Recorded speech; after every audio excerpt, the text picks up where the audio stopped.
गजर माऊलीचा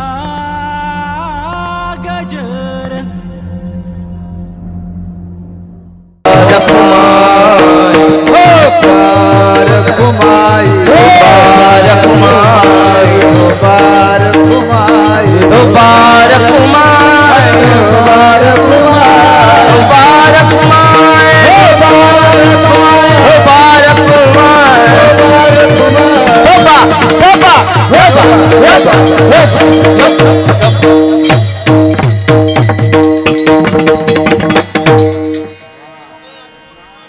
वसे चित्ती त्याची घडावी संगती, त्याची घडावी संगती, त्याची घडावी संगती।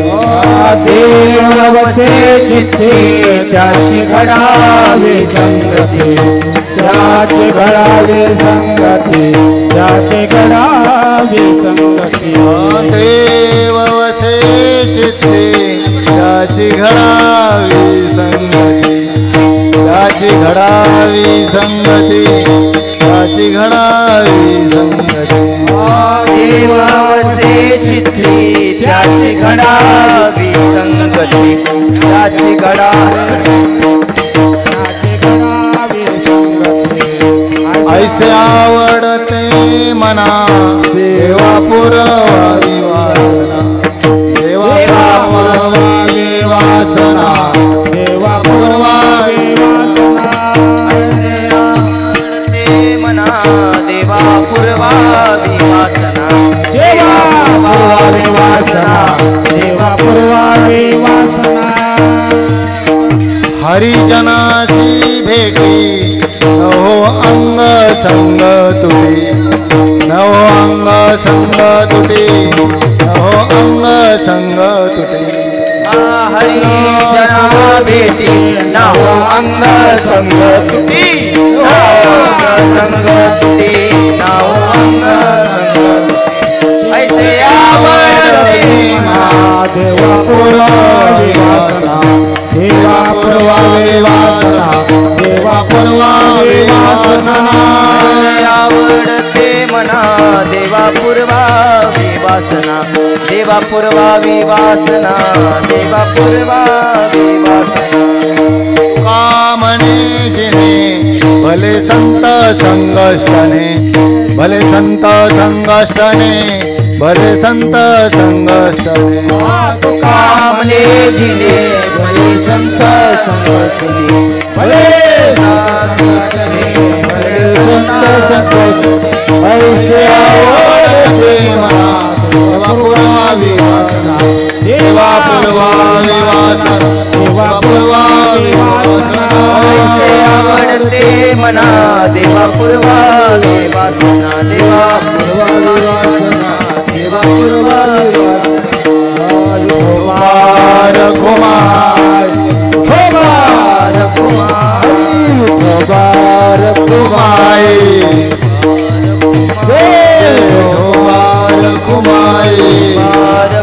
कुमार कुमाई, विठोबार कुमार, विठोबार कुमार, विठोबार कुमार।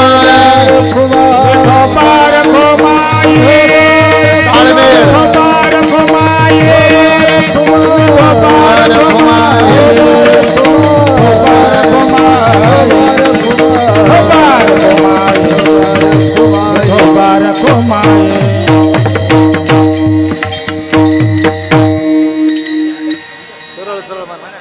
देव वसे चित्ती, देव वसे चित्ती त्याची घडावी संगती।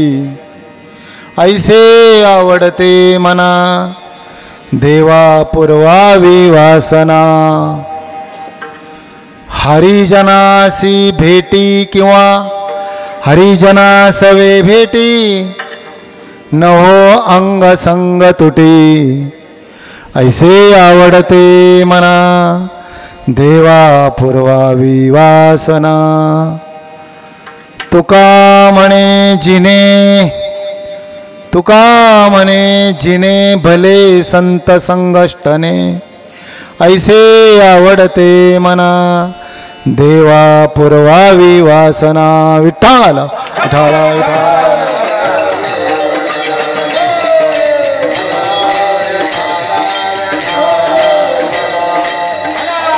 विठ्ठल विठ्ठल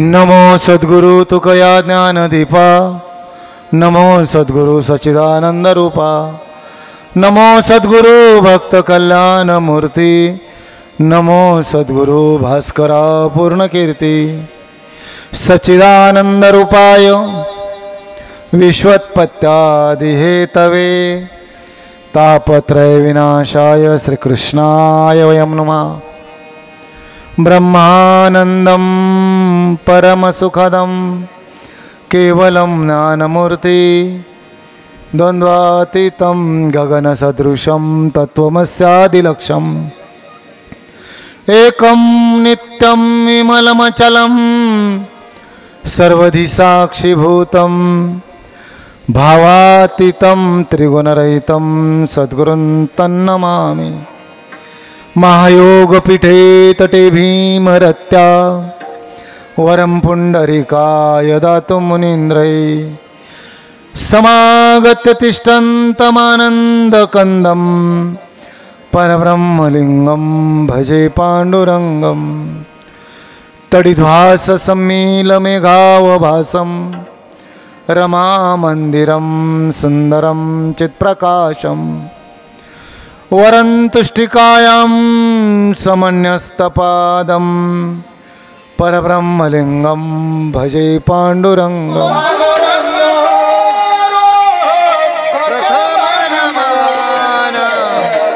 पांडुरंगाकार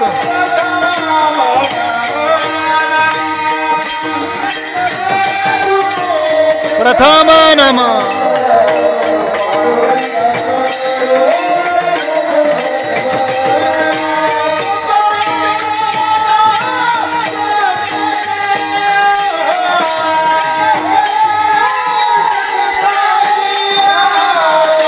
कृपादान कथेचा विस्तार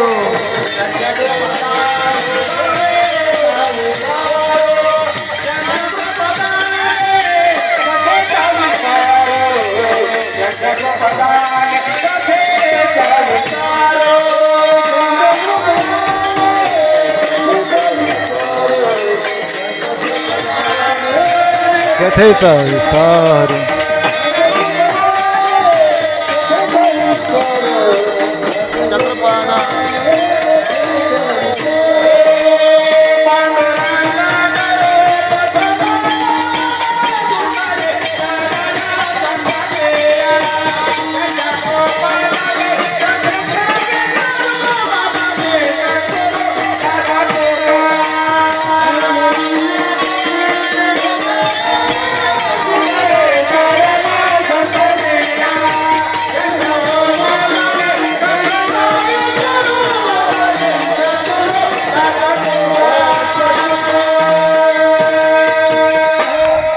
पांडुरंगा करू प्रथम नमन दुसरे चरण संताचे त्यांच्या कृपादाने कथेचा विस्तारू बाबाजी सद्गुरु दास तुका काय माझी वाणी मानेल संतांसी रंजवू चित्तासी आपोलिया जयांचे केलिया स्मरण होय सकळ विद्येंचे अधिकरण तेची वंदू श्री चरण श्री गुरूंचे ते नमस्कारो ने आता ओम नमो ज्ञानेश्वरा ओम ज्ञानेश्वरा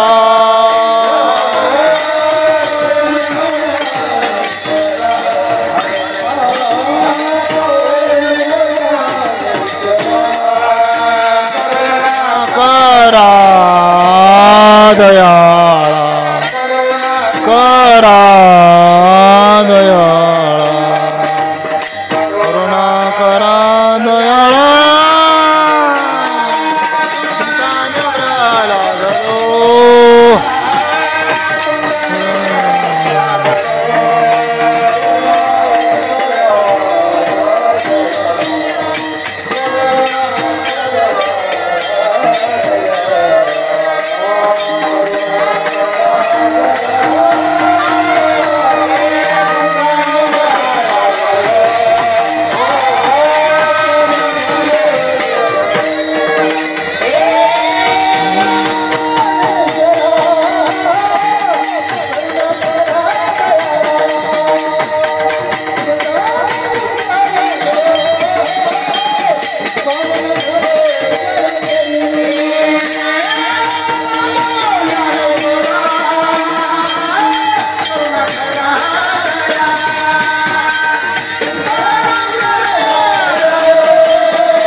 देव वसे चित्ती त्याची घडावी संगती, ऐसे आवडते मना देवा पुरवावी वासना.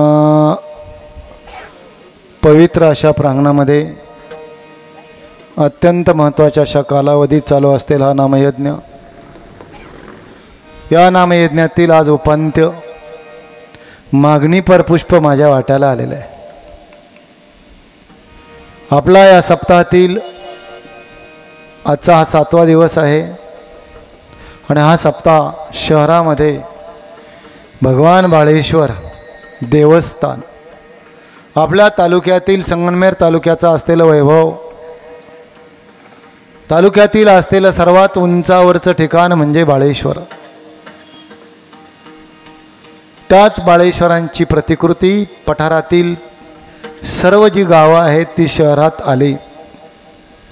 विशेष करून शिक्षक लोक असतील, त्या काळात 50 वर्षापूर्वी सर्व्हिसला असलेल्या लोकांनी हा मालदाड रोड या ठिकाणी आपल्या जागा घेतल्या आणि ही वसाहत निर्माण झाली. अतिशय चांगली अशी वसाहत निर्माण झालेली आहे. कोणाची तरी सद्भावना, कोणाची तरी संकल्पना. जिथं देवाचं स्थान असतं तिथं सर्व काही असतं. आपल्या तालुक्यातील सर्वात उंच असलेलं ठिकाण बाळेश्वर, भगवान महादेवांचं असलेलं हे मंदिर, असा इतिहास सांगितला जातो. रामायणामध्ये याच्यासाठी 3 अध्याय आहेत. मूळ रामायण वाल्मिकी रामायण 24,000 श्लोकांचं, 7 कांड, किष्किंधाकांड, सुंदरकांड, उत्तरकांड, बालकांड, युद्धकांड, असे किती कांड आहेत? 7 कांड.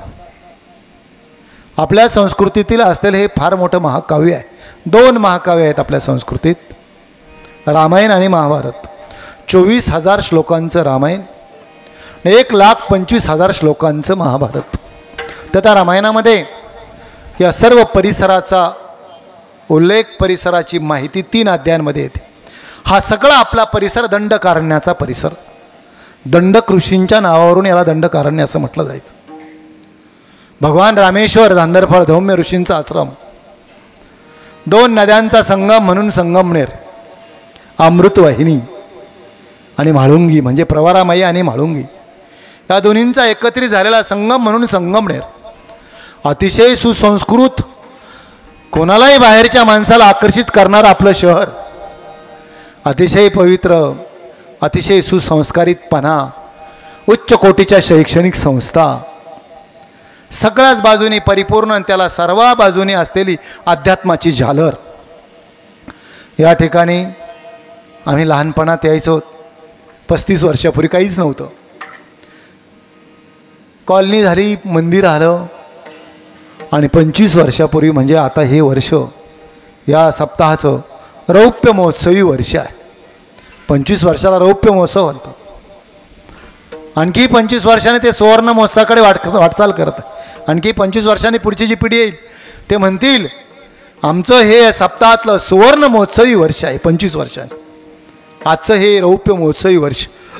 तसं एका दृष्टिकोनातून फार मोठा उत्सव पाहिजे होता इथे, परंतु शहर आहे, प्रत्येक व्यक्ती व्यस्त आहे कामाशी आपापल्या. एवढ्या व्यापातून सुद्धा या ठिकाणी वेळ दिला जातो. या ठिकाणचे जे सगळे मार्गदर्शक आहेत, बाबांना तर बोलायला दिलं माईकचं प्रेमच आवरत नाही, वाकळे बाबा. आणि या ठिकाणी सगळेच, आता मी दीपोत्सवाला होतो, सगळ्यांचा नामोल्लेख झालेला आहे. वेळ कमी आहे, नावं घालवण्यातच वेळ गेला तर कीर्तन सांगायचं कधी. म्हणून जास्त नामनिर्देश न करता आम्ही सगळे आपण ओळखीचे आहोत. आपल्याला असं काही बसा भाऊ, असं काही वाटायला नको की माझं नाव नाही घेतलं. असं होतं बऱ्याच वेळेला. एका ते वंदिले, दुसऱ्या ते निंदिले. आणि जगद्गुरु तुकोबाराय तर म्हणतात, अनेकांची स्तुती आम्हा ब्रह्महत्या. ही स्तुती गुदगुल्या कोणी करायच्या असतात, परत तारखा मिळवाव्या म्हणून करायच्या असतात. स्तुतीला पात्र फक्त देव आहे, संत आहेत. ठीक आहे, येतात सर्वजण समान छत्राखाली असतात. आमचे गायक वादक सगळं, त्यांच्याशिवाय तर काही चालतच नाही. साऊंड सिस्टीम असेल, आमचे ऋषिकेश महाराज, राऊत महाराज, सोमनाथ महाराज चौधरी, राजेंद्र महाराज सातपुते, ज्यांनी पारायण केलं गोड असं, सीताराम महाराज शिंदे, ही गोड व्यक्तिमत्व सगळे माझ्या पाठीशी आहे, त्या ठिकाणी उभे आहेत. या ठिकाणी बाबासारखं बर्फे बाबांचं एवढं वय, नाचणारे आहेत, चौबदार आहेत, हार्मोनियम सगळे या ठिकाणी मागे उभे असलेले, आणि तुम्ही सगळे श्रोतृवृंद, तुम्ही महिषाची अमूर्ती, मी दुबळा अर्चितसे भक्ती, बोल जरी गंगावती तरी स्वीकाराल की, शारदेचे चंद्रकळे माझी अमृतकन कोळे, ते वेचिती मने मवाळे चकोरत लगे, तया परी श्रोता अनुभवावी ही कथा, अति हळवारपण चित्ता अनोनिया, एत हळवारपण चित्ता येईल तरीच हे उपयोगा जाईल, नाही तरी गोठी होईल मुक्या वैऱ्यांची. हे माऊलींचे उद्गार आहे, आमचे नाही. ग्रंथराज, ग्रंथश्रेष्ठ ज्ञानदेवी, ज्ञानेश्वरी, भावार्थ दीपिका, महान अशा ग्रंथाचं पारायण झालं. सप्ताहातील पारायण हा प्राण आहे, प्राण आहे, प्राण आहे, आत्मा आहे. पारायण, हरिपाठ, नियमाचं भजन, काकड आरती हे आता सप्ताहातून वजा होत चालले. जसे सगळं संकरित बीज आलं फुलांचं. मी बऱ्याच वेळेस सांगितलं, आमच्या घरात कालच मी फुलं आणली होती, छान पिवळी धमक फुलं होती, झेंडूची मोठमोठी. इतकी फुलं ती सुकलेच नाही 4 दिवस, पण नाकाला लावले तरी त्यांचा सुगंध येत नव्हता. सगळी फुलं अशीच झाली आता. तसं प्रत्येक ठिकाणी तो परिणाम होत चालला, निरस्ता येत चाललेली आहे. हे जाऊन दुसरं येणं म्हणजे नुसतं बहिरंग येणं. आज किती मोठी पंगत झाली, काय मोठा मंडप होता, याला नाही. कसं पारायण होतं, कसं भजन चाललं होतं. पहा भजन कसं आहे. उद्या काला आहे, भजनाशिवाय तिथं नाही. 178वा सप्ताह चालू आहे नारायणगिरींचा, उच्च कोटीचा सप्ताह. भजन, ते बाबांचं वाक्य असायचं, कहने को भजन और खाने को अन्नदान. या दोन्ही गोष्टी तिथं भरपूर आहे. तिथं नामनिर्देश नाही केला जात कोणाचा. पहिले 10 मिनिटात आत्ता कीर्तन कोणाचं हे सांगितलं जातं. फक्त भजनानंद. कलियुगी उद्धार हरीच्या नामे,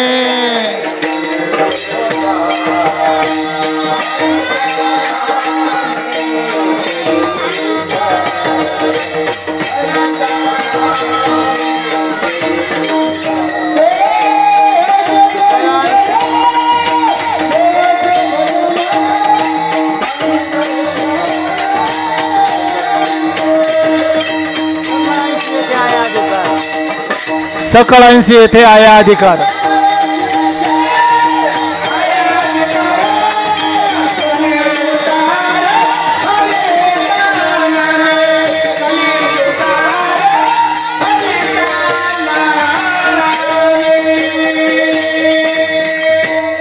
यारे यारे लहान थोर याते भलती नारी नर, सर्वांना करता येण्यासारखं असं असलेलं या ठिकाणी सप्ताह आपल्या या पवित्र भूमीमध्ये ग्रंथराज, ग्रंथश्रेष्ठ ज्ञानदेवी ज्ञानेश्वरीचं पारायण झालं. गोड असं पारायण झालं, दीपोत्सव झाला. फार मोठी गोष्ट आहे. भाव धरून यावाचे ज्ञानेश्वरी, कृपा करी हरी तयावरी, स्वमुखे आपण सांगे तो श्री विष्णू, श्री गीता हा प्रश्नो अर्जुनेसी. भाव धरून, भावाक्षराच्या गाठी, ब्रह्मज्ञानाने गोमटी, ते हे माय ज्ञानेश्वरी, संत जना माहेश्वरी. ही साधी सुधी अक्षरं नाहीत. थोडी प्रस्तावना करतो, नंतर आपल्या अभंगाकडे यायचं आहे. ही साधी सुधी अक्षरं नाहीत. भाव आणि अक्षर याची गाठ आहे. जनाबाईंचा जनाबाई म्हणतात, भाव अक्षराच्या गाठी, ब्रह्मज्ञानाने गोमटी. कशाने गोड झालेले आहे? ज्ञानेश्वरीतला मुख्य विषय ब्रह्मज्ञान आहे, आत्मज्ञान आहे. ब्रह्मज्ञान म्हणजे आत्मज्ञान आहे. खेचराच्या मना आणि सात्विकाचा पाना, येथ अंतरंगीचा अधिकारी, ब्रह्मज्ञानाने गोमटी, ते हे माय ज्ञानेश्वरी, संत जना महेश्वरी, ज्ञानदेव मंगळमुनी, दासी जने लोटांगणी. असं असलेला महान असा ग्रंथ सगळ्या संतांनी भरभरून वर्णन केलं. नाथ महाराजांचा तो अभंग आपण सांगितलं. भाव धरून यावाचे ज्ञानेश्वरी, कृपा करी हरी तयावरी, स्वमुखे आपण सांगे तो वेद जी आहे, वेद ही भगवंतातली सुषुप्तीतली परमात्म्याची सुषुप्तीतले मंत्र आहेत, सुषुप्तीतली श्रुती आहे, झोपेतले मंत्र आहेत. श्वासापासून वेदाची निर्मिती झाली. जागृतीतले मंत्र, जागृतीतली श्रुती म्हणजे श्रीमद भगवद्गीता. जागृत असताना जे मंत्र निर्माण झाले ते गीता, आणि त्याचा उलगडा म्हणजे ज्ञानेश्वरी. म्हणून गीता अलंकार नाम ज्ञानेश्वरी ब्रह्मानंदलहरी प्रगट केली. अध्यात्मविद्येचे दाविले से रोप, चैतन्याचा दीप उजळिला. 56 भाषेचा केला से गौरव, भवार नवी नाव वारिले. श्रवणाचे मिशे बैसावे येऊनी, साम्राज्य भुवने सुखी नांदे. नामा मने ग्रंथ श्रेष्ठ ज्ञानदेवी, एकतरी होई अनुभव्या समान. अशा ग्रंथाचं आपणाकडून पारायण झालं. आज उपांत्य भाग आहे, 7वा दिवस आहे. उद्या काला आहे. कीर्तनकार पहिल्या दिवसाला आणि शेवटच्या दिवसाला बांधलेला असतो, म्हणजे बंधन आहेत. वारकरी संप्रदायाचे काही अलिखित नियम आहेत. पहिल्या दिवशी नामपर प्रकरणातील अभंग असावा, नंतर संतपर वगैरे असं सांगितलेलं आहे. आणि आज उपांत्य भाग, शेवटचा दिवस मागणीपर प्रकरणातील अभंग असावा. मागणी, काही मागणे या मानुचित, वडिलांची रीत जाणत असे. मागायचं नसतं, अनुचित आहे, योग्य नाही. मागतो तो लहान असतो, मागणाराच्या हात खाली असतात, देणाराच्या हात वर असतात. देणारा वर असतो, घेणारा खाली असतो. मागणाराचं दारिद्र्य, मागणाराची अतृप्तता असते. हा झाला एक भाग. परंतु मागायचं नसतं हे संतांनी त्यांनी सांगितलं की आमची वडिलांची रीत आहे. मागायचं नसते, आमच्या वडिलांची रीत आहे. असं असतानाही संत मागतात, परंतु त्या मागण्यातला हेतू काय, मागतात कोणासाठी? स्वतःसाठी संत कधीच काही मागत नाही.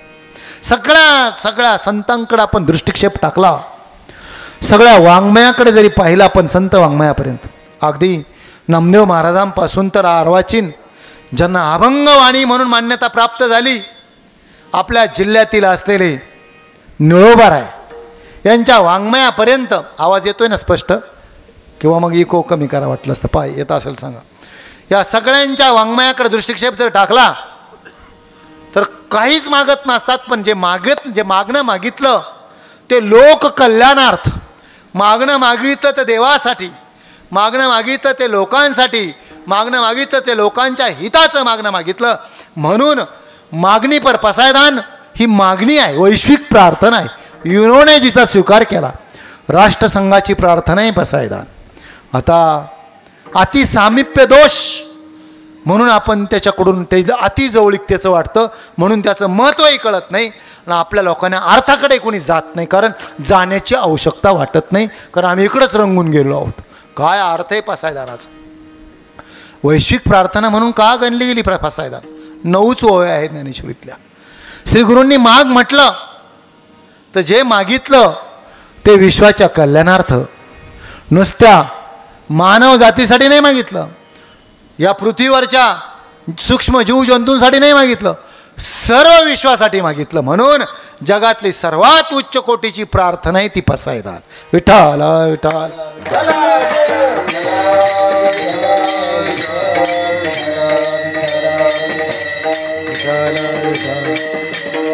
तर असं पसायदान संत जे मागतात, सगळ्या संतांच्या ज्या मागण्याकडे दृष्टिकोन टाकला तर लोकांच्यासाठी मागत असतात.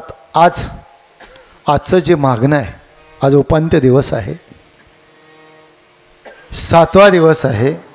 करपे बाबा कुठे बसले? तर 7व्या दिवशी आज जो अभंग घेतलेला आहे, बाबा या बसा पुढे, संत श्रेष्ठ पुढे बसा ना थोडं.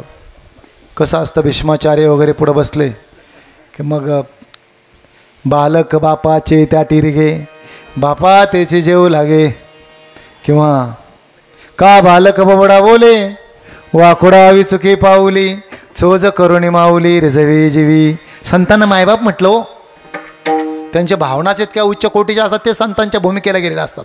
हे पिकलेली फळं आहेत, पिकलेल्या फळाचा उलटं होत असतं. परमार्थात आणि प्रपंचात उलट्या प्रक्रिया आहे. प्रपंचात जितका वृद्ध होईल जितका माणूस निकामी होईल तितकं घरात नको नको वाटतं. त्याचा अवेर होत असतो, अवमान होत असतो, अवहेलना होत असते. याच्या विरुद्ध आहे परमार्थात. जितकं फळ पिकत जाईल तितका व्यक्ती हवावा असा वाटतो. परमार्थातली प्रक्रिया. परमार्थात जितका परिपक्व होत जाईल तितकं त्याची उंची वाढते आणि त्याची संगत हवीची वाटते. आणि परमार्थात जितका चौथा होत जाईल तितका तो फेकून द्यावा वाटत. याच्यात प्रपंचात तितका तो फेकून द्यावा वाटतो. म्हणजे त्याने सगळ्यांसाठी रात्रंदिवस पळालेला असतो, सगळा रस पिळून घेतलेला असतो. आणि आपल्या सर्वांना माहिती आहे ऊसाचा रस निघून गेला ते जनावरंसुद्धा नाही खात त्या चुट्ट्यांना. असा चौथा नकार होऊ देऊ आपल्यात बरं का. सगळा प्रपंचासाठीच ज्यांनी वेळ घातला त्यांचा चौथा राहिला. आणि परमार्थासाठी ज्यांनी वेळ घातला ते असे मधासारखे गळत असतात. त्यांची संगत कोणालाही हयावीशी वाटते. असे परिपक्व फळं आहेत या ठिकाणी. कमी आहेत, खूप छान आनंद वाटतो. तर आज आपला कमीच वेळ आहे, फक्त अभंगाकडे दृष्टिक्षेप टाकायचा आहे. जो अभंग घेतलेला आहे वैराग्याचे महामेरू, ज्यांचा नुसता उल्लेख करणं आज महाराष्ट्राचा ज्ञानोबा तुकोबा हे महाराष्ट्राचे श्वास प्रश्वास आहेत. माऊली आणि तुकाराम महाराज यांना वजा केलं तर महाराष्ट्र निष्प्राण आहे. महाराष्ट्र निष्प्राण आहे, मृतवत आहे. तिकडं आम्ही उत्तर भारतात गेलो, मोठमोठे बोर्ड लिहिलेले आहेत उत्तर भारतामध्ये. काय बोर्ड लिहिले? आपण सगळे जातो ना तीर्थयात्रेला, हिमालयात, बद्रीनाथ, केदारनाथ. आम्ही तर रामदेव बाबांकडे महिनाभर होतो. असे मोठमोठे बोर्ड लिहिलेले आहेत. काय त्या शासनाने व्यवस्था केलेली, काय बोर्ड लिहिले आहेत? आओ इस देवभूमि में आपका स्वागत है. काय लिहिलेलं आहे? आओ इस देवभूमि में आपका स्वागत है. तर आपल्या शासनाने नाही बरं का, पत्रकार किसन भाऊ सुरुवात करा कुठंतरी आपल्या संगमनेरमध्ये लिहायला, आओ इस संत भूमि में आपका स्वागत है. उत्तराखंड देवभूमी असेल तर आमचा महाराष्ट्र ही संत भूमी आहे, परंतु आम्हाला ते कळत नाही. आओ ही संत भूमी में आपका स्वागत आहे. ही संतांची भूमी आहे. अशी संकीर्तन, असं नाचणं, असे टाळ, असं मृदुंग, हा ब्रह्मरस इस्कॉनमध्ये जे घेतात ना ते इकडून वेडे वाहतात. लावणी मृदुंग श्रुती टाळ घोष सेवू.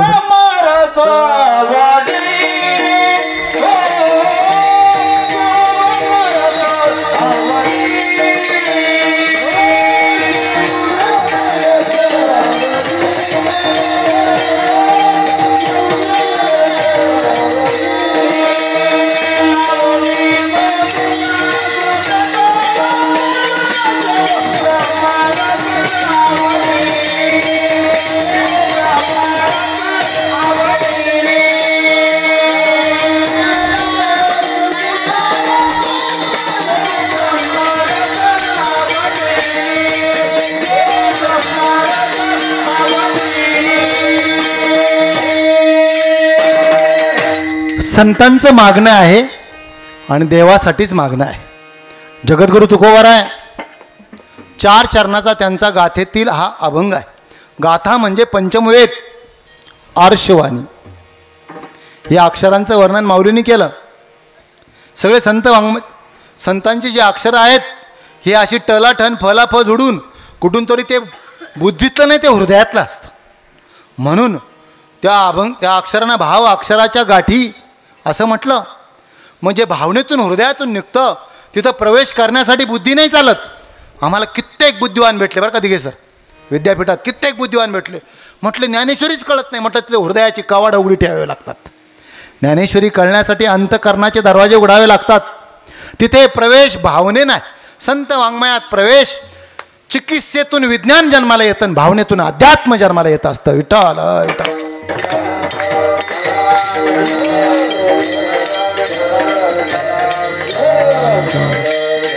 ते चिकित्सक आहेत, पाश्चात्य लोक चिकित्सक आहेत म्हणून विज्ञानात ते पुढे आहे. चिकित्सेतून विज्ञानाची, बुद्धीतून विज्ञान निर्माला येतं, पण रोबो तयार होतो. रोबो तयार झाला का कोणीही कोणाला मारायला उठतं. भावना शून्यता येत असते. हृदय हा भावनेचा विषय आहे. तर या वाङ्मयामध्ये प्रवेश करण्यासाठी हृदय असावं लागतं. आर्षवाणी आहे. जगद्गुरु तुकोबारायांचे जे 4000 अभंग आहेत ते अभंग त्याही काळात अभंग होते. नव्हे नाही आमचं काही वाक्य असतं, महात्म्याचे वाक्य आमचं नाही, मोठ्यांचं ऐकलेलं असावं लागतं. म्हटले हे संत वाङ्मय कुठपर्यंत राहील? जोपर्यंत चंद्र सूर्य आहे तोपर्यंत संतांचं वाङ्मय अभंग राहील, नवे नवे. जोपर्यंत संतांचं वाङ्मय आहे तोपर्यंत चंद्र सूर्य. विठ्ठल विठ्ठल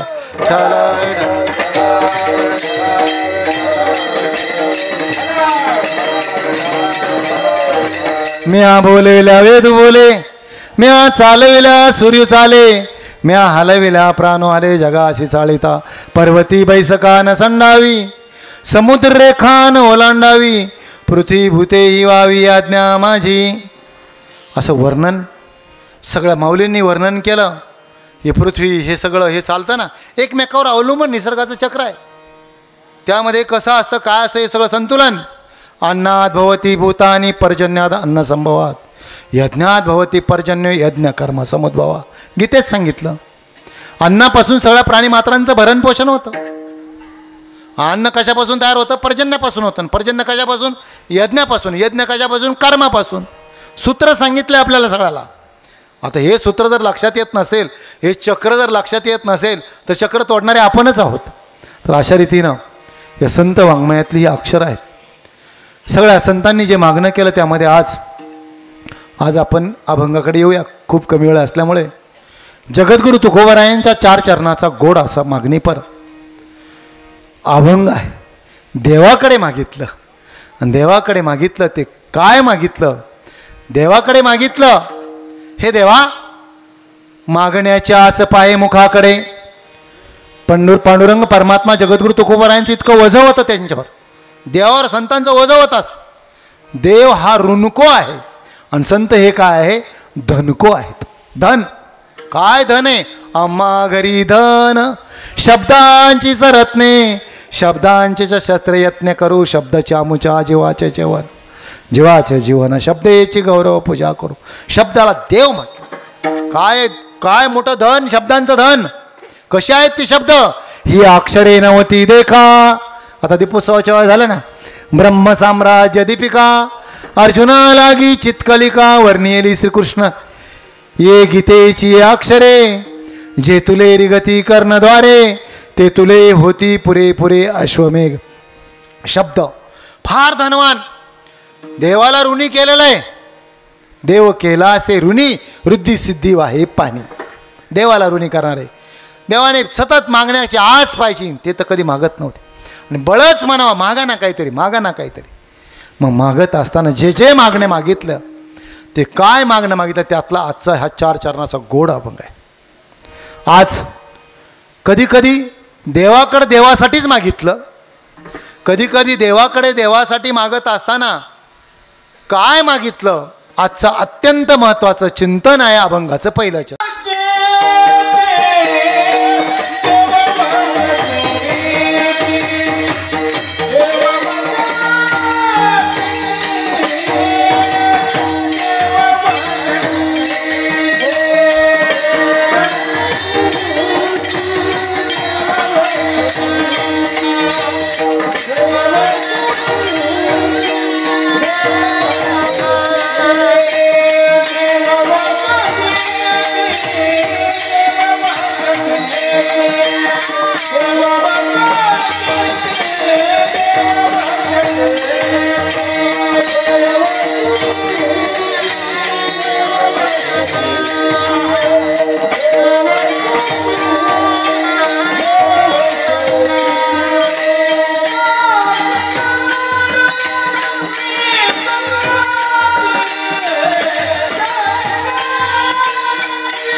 जे मागितलं तर देवासाठी, परंतु देवासाठी मागत असताना संतांची संगती मागितली. कोणत्या संतांची संगती मागितली?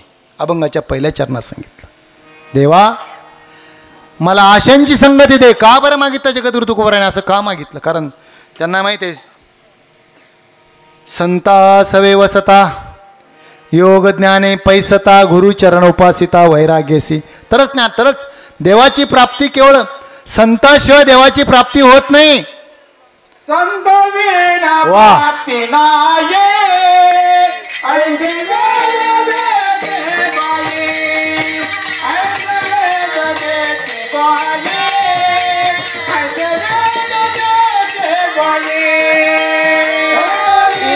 प्राप्ती नाही.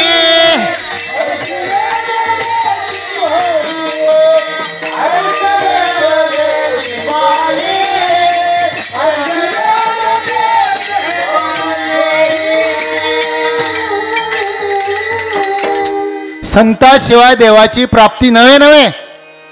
देवाकडे जसं वकील साहेब आहेत, कोर्टात जर आम्ही म्हटलं आम्ही आमचं किती हुशार असलो आणि डिग्री नसली, काळा कोट जर नसला, न्यायाधीशाला म्हटलं आमची केस आम्हीच लढवणार, लढवता येते का? नाही येत. ते म्हणतात, न्यायाधीश सांगतात इथं कायद्याची भाषा लागते.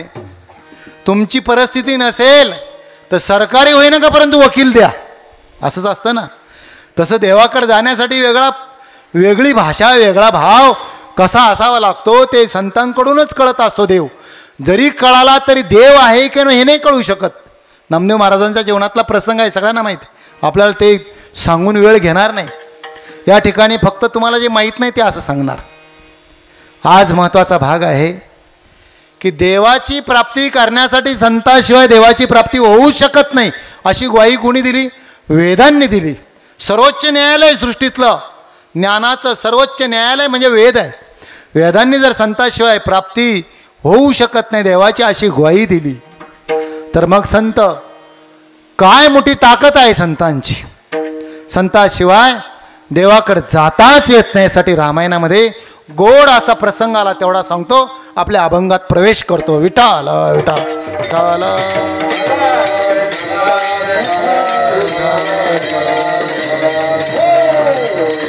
आत्ताच काही दिवसापूर्वी माझ्याकडे कल्याण मासिकाची एक प्रत आली होती, त्यात वाचलेला प्रसंग आहे. भाव महत्त्वाचे आहेत. रामायणामध्ये अत्यंत महत्त्वाचं पात्र म्हणजे हनुमानजी. काय भक्तीच्या त्या वाटा मज दावा व्या सुबटा. ज्यांच्याकडे निर्देश केला जगद्गुरु तुकोबारायांनी, दास्यत्व निकट हनुमंते पै केले, किंवा सगळेच आपण श्लोक म्हणतो, मनोजवम मारुततुल्य वेगम जितेंद्रियम बुद्धिमताम वरिष्ठम वातात्मजमवानरयुत मुख्यम श्रीरामदूतम शरणम प्रपद्ये.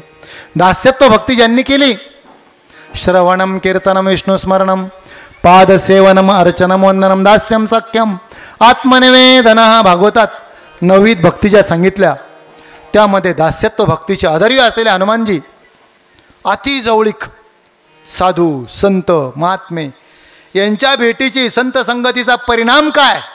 संत संगत त्यांची मला संगत का दे, जगद्गुरु तुकोबाराने का मागितले यासाठी दृष्टांत सांगतो, नीट ऐका.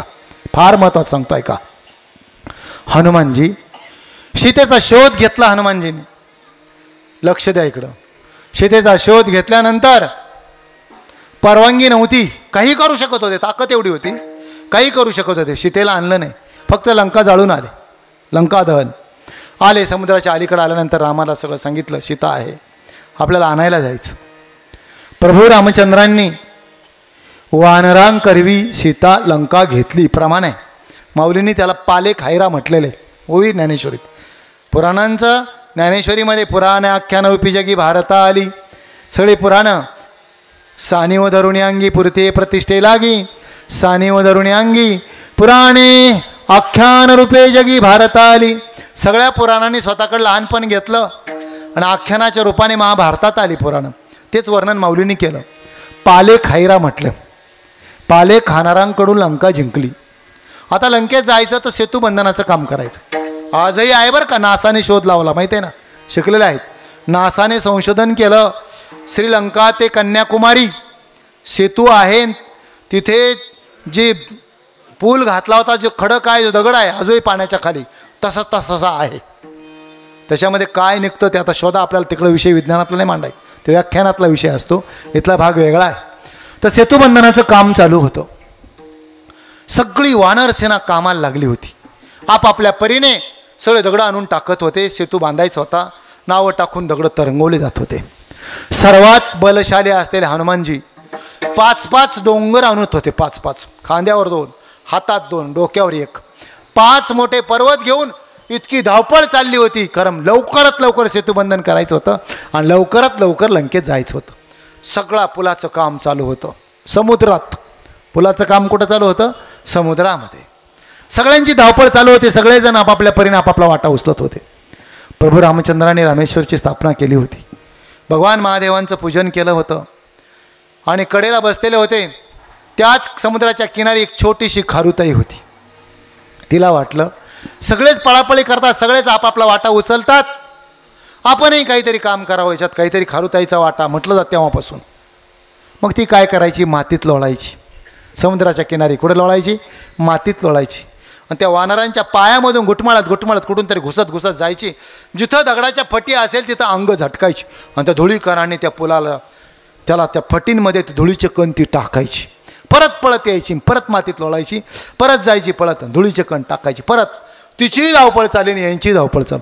ज्याच त्याची धावपळ चालू होती. खारुताई छोटी, सगळ्यांचीच पळापळी चालू होती. वानरसेनेची पळापळी, पूल बांधायचं काम योगात चालू होतं. खारुताई पळत जायची, ह्या पायामधून त्या पायामधून घुसत जायचं, अंग झटकायचं पुलावर, परत यायचं, परत मातीत लोळायचं.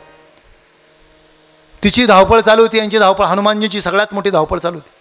पर्वत टाकले की पटकन मागं जायचं, लवकरात लवकर पर्वत घेऊन यायचं. म्हणून हनुमानजींनी पर्वत टाकले काही आणि मागे फिरले. मागे फिरत असताना अचानकपणे खारुताईची शेपटी पायाखाली आली. पाय कोणाचा होता? हनुमानजीचा.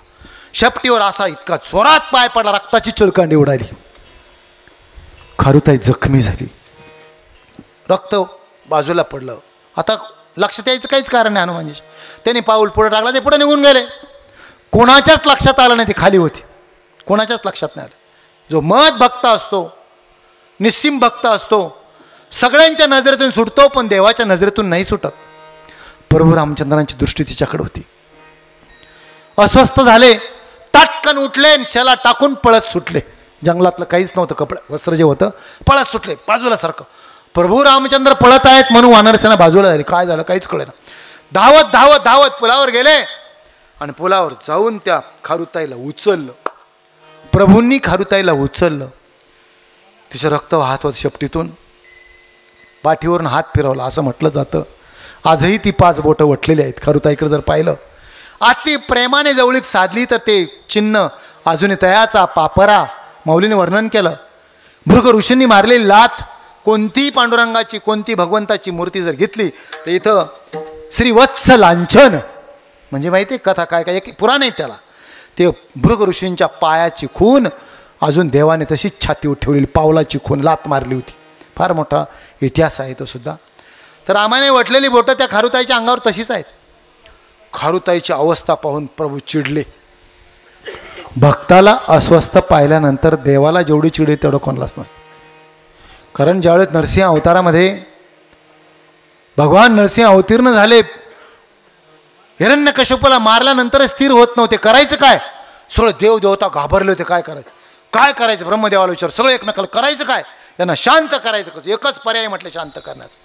प्रल्हादाला त्यांच्या पुढे टाका तरच ते शांत होतील. हिरण्यकश्यपू पुढे प्रल्हादाला टाकल्या सगळे घाबरलेले. त्या हिरण्यकश्यपूला नरसिंहाने कापलेलं, छेदलेलं. नरसिंह इतके चिडलेले होते. क्रूर अवतार. प्रल्हाद पुढे गेल्या स्थिर झाले आणि त्याला चाटायला लागले. नरसिंह भगवान चाटायला लागले प्रल्हाद. भक्ताने देव आकळला जातो, प्रेमाने आकळला जातो. भगवान प्रभू रामचंद्र इतके चिडले, मोठा आवाज केला, कुणी माझ्या भक्ताची खारुताईची अशी अवस्था कुणी केली? थांबा सगळे. त्याला तो दंडास पात्र आहे, त्याला मान अशी मोठी शिक्षा करणार मी. वातावरण स्तब्ध झालं. सगळी वानरसेना स्थिर झाली. पुलावर जिथं तिथल्या जागेवर सगळे स्थिर झाले. हनुमानजी काही अंतरावर गेले होते, स्तब्ध झाले, शांत झाले. मागून प्रभू रामचंद्राचा आवाज ऐकला. आवाज ऐकला आणि पाठीमागं फिरले. जवळजवळ आले. खारुताई थर कापरा चालला होता. जाऊ द्या ना देवा, जाऊ द्या ना. सांग तुझी अवस्था कुणी केली, सांग. त्याला आत्ता शिक्षा करतो, याच क्षणाला शिक्षा करतो. खारुताई घाबरले. जाऊ द्या म्हटलं. नाही सांग पटकन. कुणी तुझी अशी अवस्था कुणी केली, तुझ्या अंगावर कुणी पाय दिला ते सांग. खारुताईने हात जोडले, देवा सांगू का म्हणे, सांग पटकन. हनुमानजीचा पाय माझ्या अंगावर पडला. प्रभू रामचंद्र स्थिर झाले. महत्त्वाच्याच मंत्र्यावर आरोप आल्यावर करायचं काय आता? स्थिर झाले, काय करावं काय करावं. पण प्रभू रामचंद्र होते चतुरा तुशिरोमणी, गुण लावण्याची खाणी, येत चातुर्य शाणे झाले, प्रमेय रुचीसे आले, सौभाग्य पोखले सुखाचे येत, माधुरी मधुरता शृंगारी सुरेखता, रूढपण उचिता दिसे भली, येत कळा विदपन कळा, पुन्हा असी प्रताप वागळा, म्हणून जन्मजयाच्या ओलिळा दोष हरले. चातुर्याला शहाणपण आहे. शकुनी चतुर होता पण शहाणा नव्हता. एकाही भाषाला जगू शकला आणि स्वतःही मिळाला आणि 100 भाचे घेऊन मिळाला. काही माणसं खूप चतुर असतात, गुंड्या करतात, काय काय करतात, त्यांना वाटतं आम्ही खूप चतुर आहेत, पण संपतात हे त्यांच्या लक्षात येत नाही. म्हणून चातुर्याला शहाणपणाची जोड असावी. Knowledge finds the path, wisdom light it. ज्ञान मार्ग शोधतं आणि शहाणपण त्याला प्रकाशित करत असतं. भगवान चतुर होते, शहाणे होते, म्हणून पांडवांच्या केसालाही धक्का लागला नाही. शकुनी फार चतुर होता पण शहाणा नव्हता. शकुनी चतुर होता पण काय नव्हता, शहाणा नव्हता, म्हणून मारावं लागलं. ज्याच्याकडे शहाणपणा असतो तो धोक्यापासून वाचतो, ज्याच्याकडे शहाणपण नसतो तो धोक्यात अडकतो. आता भगवान चतुर शहाणे सगळे असल्यामुळे वातावरण स्तब्ध झालं. हनुमानजी आले, चिडले. भगवान, तिची अवस्था तू केली, देवा मला क्षमा करा, माफ करा, माफ करा, माझ्या लक्षात नाही आलं, धावपळीत माझा पाय पडला असेल, मला माहीत नाही, मला पाहिजे ती शिक्षा द्या मला, मी त्या शिक्षेला पात्र आहे, मी ती शिक्षा घेऊ शकतो. प्रभू रामचंद्र हुशार होते. खारुताईकडे पाहिलं, ती घाबरली होती. हा गुन्हेगार तुझा आहे. खारुताईला विचारलं, गुन्हेगार कोणचा आहे? तुझा आहे. सांग याला काय शिक्षा करू आता, सांग पटकन लोक. खारुताई हसलीच बरं का. खारुताई हसली, म्हटली, नळ जांबवंत सुग्रीव बोलवा, पटकन बोलवा त्यांना. आले, पळत पळत आले. आणि त्यांना सांगितलं, लवकर जा आणि मोठमोठी डोंगरातून खूप मोठमोठी फुलं घेऊन या, खूप फुलं आणा. पळाले ते जांबवंत. अशी मोठमोठी फुलं आणली टोपलीभर, प्रत्येकाने एक एक टोपली फुलं आणली आणि पटकन जांबवंतजींना सांगितलं, एक फार मोठा फुलांचा हार करा म्हटले. कोण म्हणते? खारुताई म्हटली. असा मोठा फुलांचा हार केला. आणि फुलांचा हार केल्यानंतर मग खारुताईने सांगितलं, देवा माझा गुन्हेगार आहे ना, शिक्षा मी करणार आहे ना, हा हार घ्या. आणि त्यांना हनुमानजींच्या गळ्यात हा हार घाला. भगवान म्हटले, असं काय? ही शिक्षा नाही म्हटली, हा सत्कार आहे, हा आदर आहे, ही शिक्षा कशी होईल? त्यावेळेस खारुताईने दिलं उत्तर, सगळा दृष्टांताचा वापो याच्यासाठी केला. नीट आहे का? खारुताईने काय उत्तर दिलं? देवा, खारुताईच्या डोळ्यात पाणी आलं आणि सांगितलं, देवा खरं सांगू का, अनावधानाने हनुमानजी साधू आहेत, संत आहेत, अनावधानाने त्यांच्या पायाचा स्पर्श माझ्या शरीराला झाला, न कळत त्यांचा पाय माझ्या शरीरावर पडलं, त्यांच्या पायाचा स्पर्श मला झाला, म्हणून तुम्ही मला उचलून घेतलं. संतांचा ज्या जीवाला स्पर्श होतो त्याच जीवाला देव जवळ करत असतो, त्याच जीवाला देव जवळ करत असतो. खारुताईच्या शरीराला हनुमानजीचा स्पर्श झाला, म्हणून तुम्ही आज तुम्ही मला इतकं जवळ घेतलं, इतकं जवळ घेतलं, इतकं महत्त्व दिलं. याचं महत्त्वाचं कारण, त्यांनी जर माझ्या शरीराला स्पर्श केला नसता तर तुम्ही मला इतकं जवळ घेतलं नसतं. म्हणून हनुमानजी शिक्षेस नव्हे सत्काराच पात्र आहे. विठ्ठल विठ्ठल.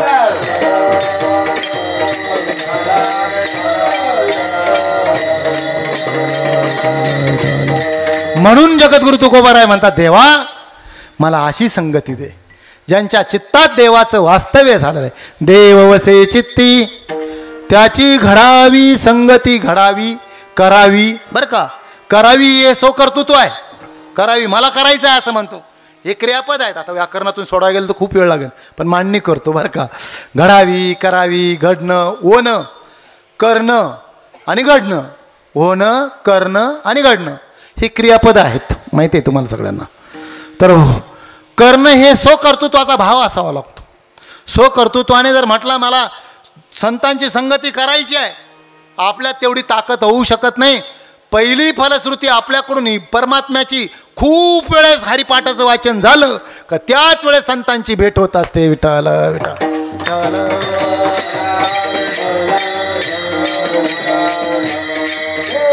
खूप वेळेस साधूची, खूप ग्रंथांची सेवा झाली, खूप ईश्वराची पूजा झाली. किती पूजा?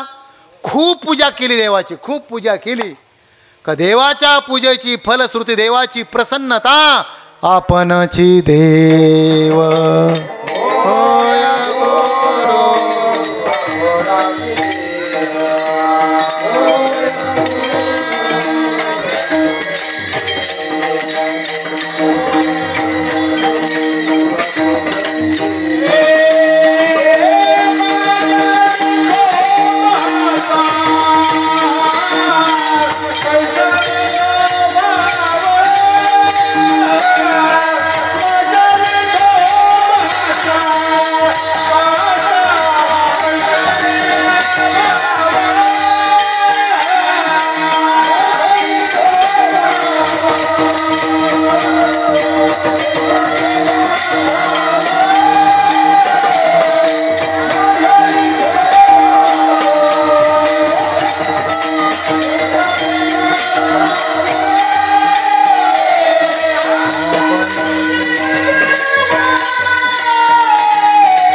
वा.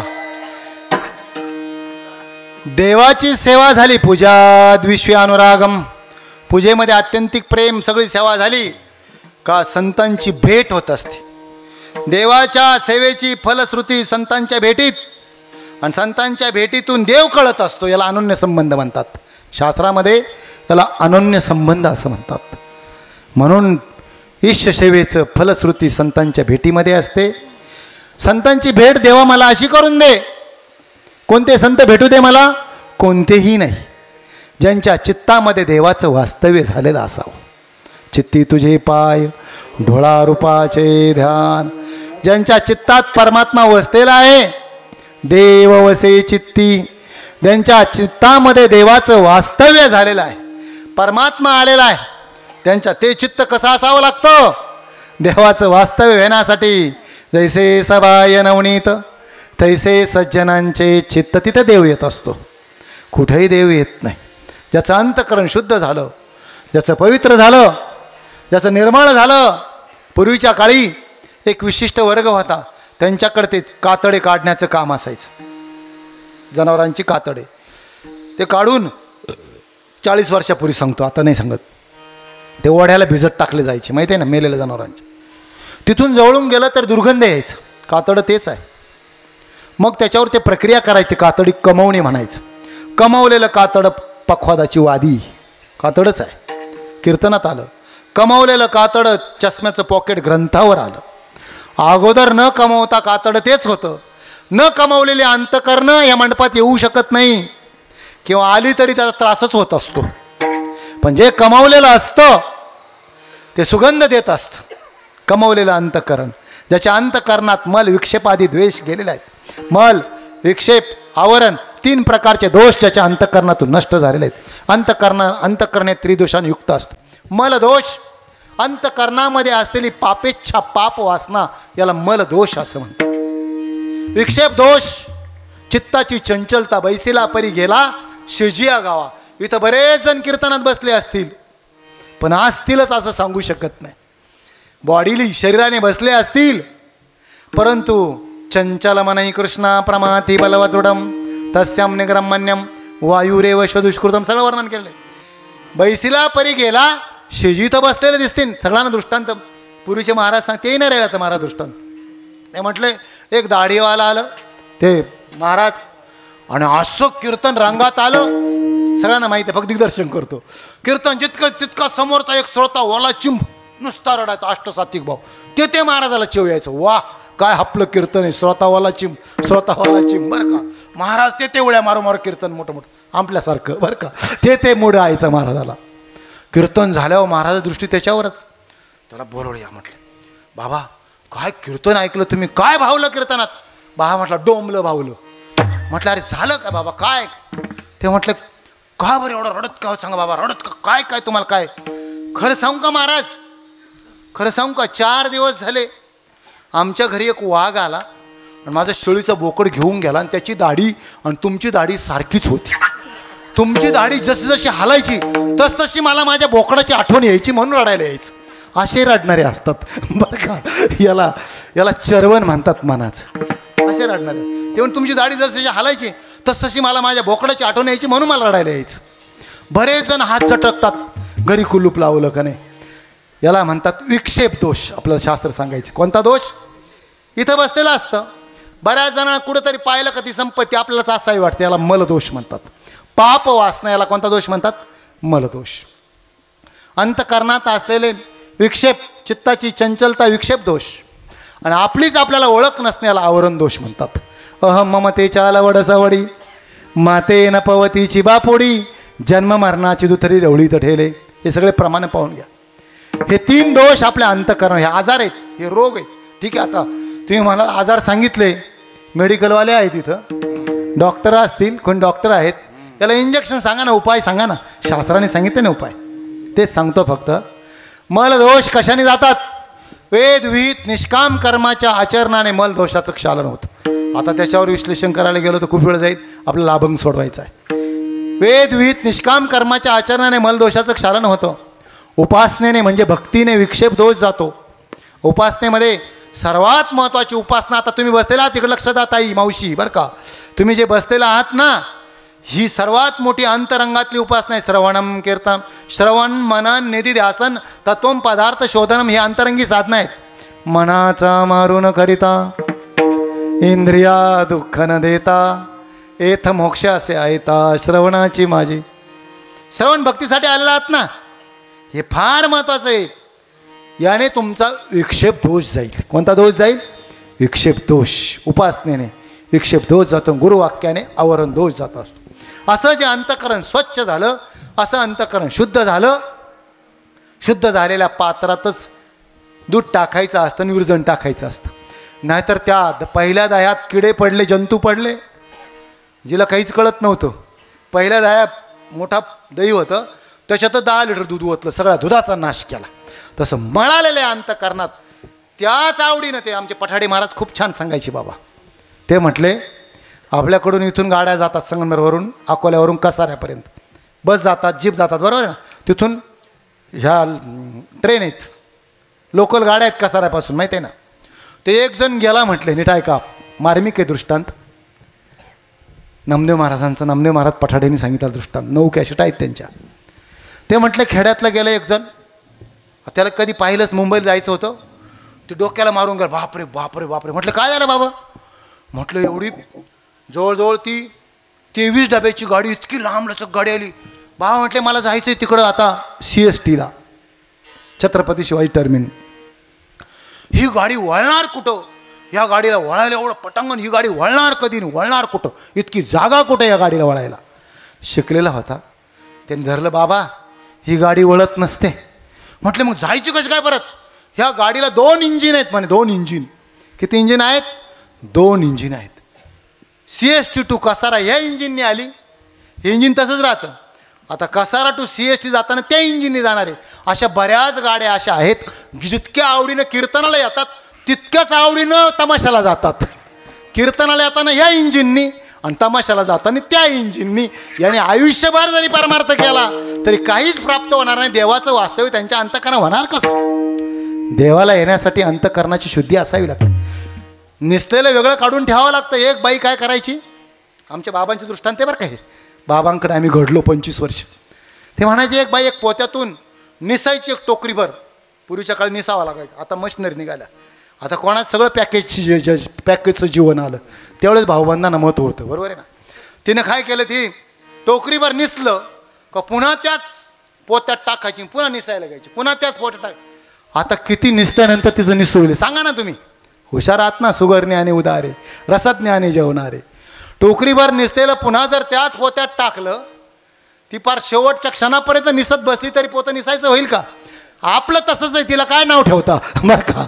आपल्या अंतकरणात जितक्या आवडीनं ज्ञानेश्वरी ऐकतो, जितक्या आवडीनं कीर्तन ऐकतो, तितक्याच आवडीनं मालिकेपुढे बसत जर असेल, तितक्याच आवडीनं तमाशात बसत असेल, तितक्याच आवडीनं पिक्चर जर पाहत असेल, तर आपलं निसलेलंच नाही एकत्रीकरण झालं. विठ्ठल विठ्ठल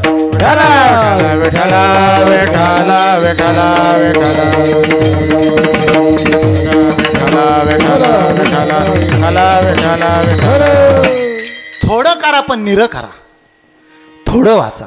सगळ्यांना विनंती आहे, ज्यांनी ज्यांनी पारायण केलं, ज्यांनी नाही केलं, दररोज जर 150 वया वाचल्या तर 300 वया वाचल्या तर 1 महिन्यात पारायण होतं. 150 वया वाचल्या 2 महिन्यात पारायण होईल. अर्ध्या तासात 15 मिनटात थोडं थोडं वाचा. निरं निसलेलं अंतकरणात ते कप्पा ठेवा वेगळा. मिक्स होऊ देऊ नका प्रपंचात. मिसरत त्याच विरजनात नका टाकू, ते फेकून द्या. स्वच्छ करा पात्र, दूध टाका, नवीन विरजन टाका आणि मग ते शुद्ध दही तयार होईल. तसं हे अंतकरण, बाहेरचे पहिले विकार सगळे फेकून द्या. तिथं देवाचं वास्तव, तिथं वास होईल. असं संतांचं अंतकरण असतं, तिथं वास होत असतो. आपलं कसं झालं सांगू का?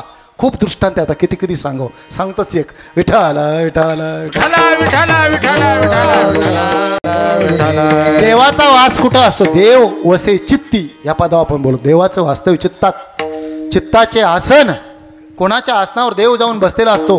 गीतेमध्ये 16व्या अध्यायामध्ये त्याचं चिंतन आलेले. 3 द्वारे सांगितलेले नरकाचे. नरकस्य द्वार हा 3 दरवाजे सांगितले. गीतेतला श्लोकच आहे, आमचे जाणकार आहात.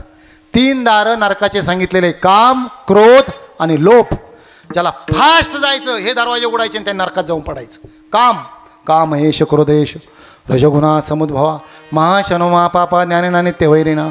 हे विषयधरीचे वाघ भजन मार्गीचे मांग महारकजे. हे ज्ञानियाची जिंकिती पैज घेऊन काम, क्रोध आणि लोभ. काय झालं? एका गावामध्ये चित्तशुद्धीत सांगतो, एका गावात 3 कुत्रे, खूप मोठमोठी कुत्री, त्यांची कळवण चालू झाली. कळवण करत करत करत त्यांच्या लक्षातच नाही. अजून भांडणं असल्यावर क्रोध बुद्धि को खा जाता है, रिश्वत इंसाफ को खा जाती है, पश्चाताप पाप को खा जाता है. कळाला अर्थ? पश्चातापाने पापाचं क्षालन होतं, क्रोधाने बुद्धी नष्ट होते आणि रिश्वतीने इंसाफ नष्ट होत असतो. ते इतके भांडत, इतके एकमेकावर तुटून पडलेले कुत्रे त्या गचपणात गेले गावाच्या बाहेर. खूप गबाळ होतं. ग्रामपंचायतची मोठी विहीर होती. त्या विहिरीला कंपाऊंड नव्हतं, तिच्यात जाऊन पडले 3 कुत्रे. पडल्यानंतर पोहून दमले. कोणीच नाही आलं तिकडं. कोणी होतं बाहेर? 3 वाजेपर्यंत दमले, फुगले, मेले. सगळ्या बाजूने गाचपान. 3 कुत्रे मोठमोठे मेले, सडले पाण्यात. काय झाले? कुत्रे सडले. 4-5 दिवसांनी नळाला पाणी आलं, वास यायला लागला. सगळ्या माता भगिनी म्हटले, गुरु महाराजांकडे चला, गुरु महाराजांकडे चला. असंच आहे आता चाललंय, ऐका नीट बरं का बाबा. गुरु महाराजांकडे गेले. म्हटले, महाराज पाण्याचा खूप वास येतो, काय? ते म्हटले, तिथं गंगाजल घेऊन जा, पूजेत साहित्य पूजन करा, विहिरी पूजन करा. साफ केलं, पूजन केलं, गंगाजल नेलं, हळद कुंकू सगळं. ते म्हटले, पूजा करा. सत्यनारायणाची पूजा केली, वास थांबेनाच. परत गेले. ते म्हटले, त्रिदिनी उत्सव करा, अन्नदान करा, मंडप घाला, कथा करा, संकीर्तन करा. केलं, मंडप घातला. 3 दिवस. आणखी 8 दिवस पार ते पाणीच पिण्याच्या लायकीच नाही राहिलं.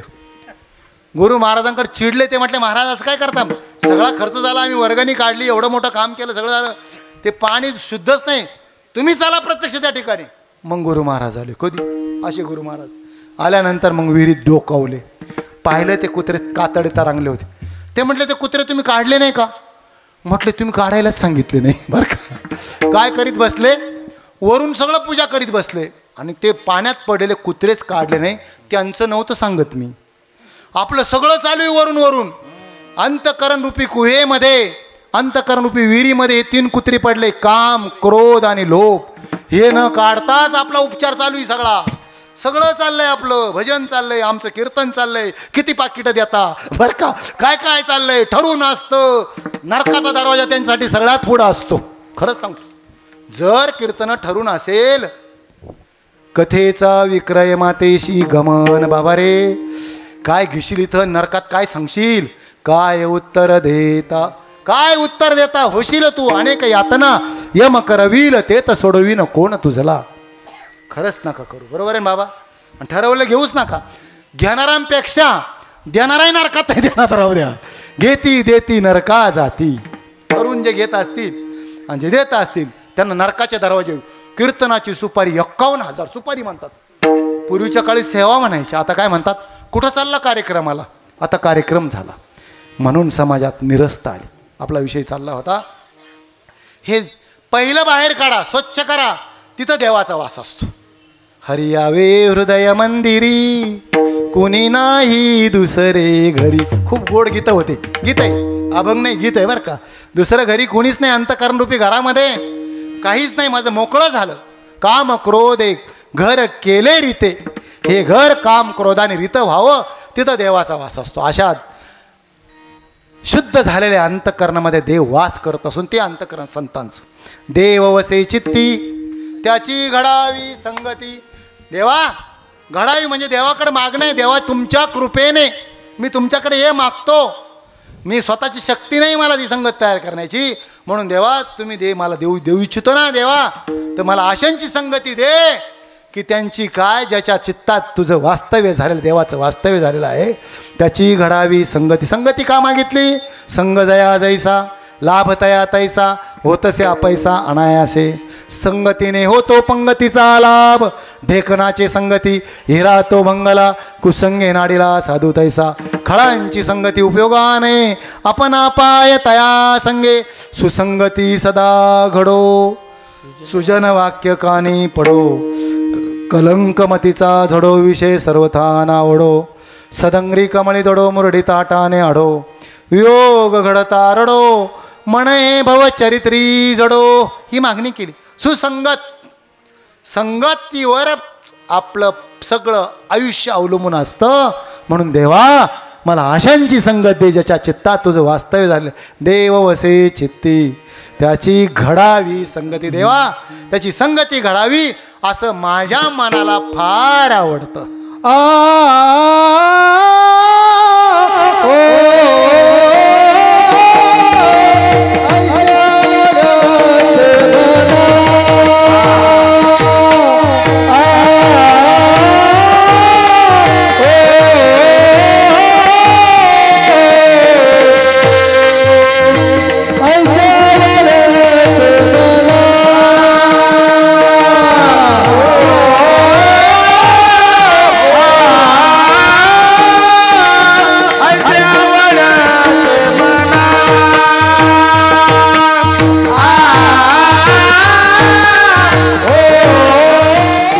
संगती.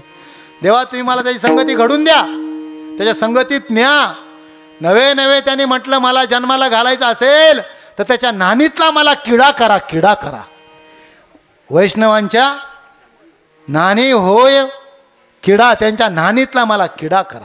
खरंच मॅक्स मुलरचं चरित्र वाचत होतो, सांगतो. दिगेसराज शिकलेले आहेत, वाचलेलं का मॅक्स मुलर? ज्या इंग्रजांनी आपल्या देशातली संस्कृती नष्ट करण्यासाठी ज्याला आणलं होतं, मॅक्स मुलर बरं का. खूप मोठं आहे. आता वाचत चला तुम्ही.